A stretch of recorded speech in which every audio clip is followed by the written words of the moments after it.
Hey guys, welcome back with me again in this channel. On today's tutorial, I'm going to show you how you can create this smooth cutout freeze transitions on CapCut.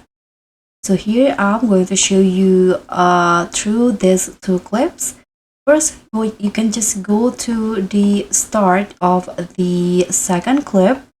So put the playhead at the start of the second clip like this, and then tap on freeze to create the freeze frame like this, and drag the freeze frame to the end of the first clip just like this.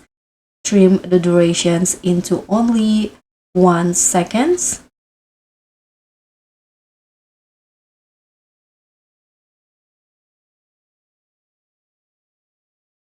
like this. And after that, here remove the background of the freeze frame. So click on the remove PG and use the auto removal. Okay, so after the auto cutout completed, you can just add animations that you want. Here I'm going to go to animation, and then here I'm going to add the, I think, slide up. Let's find it.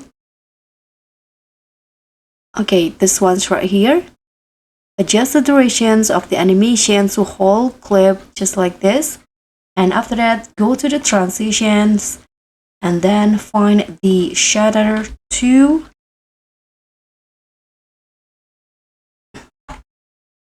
This one, Shatter 2 transition, and add it into the clip. Click on the plus icon, and this will be the preview. You can always adjust the durations of the transition to how you like it. So that's how you can create a smooth freeze cutout transition on CapCut. And thank you so much for watching. Don't forget to like, comment, and subscribe. Also, click on the thanks. Bye.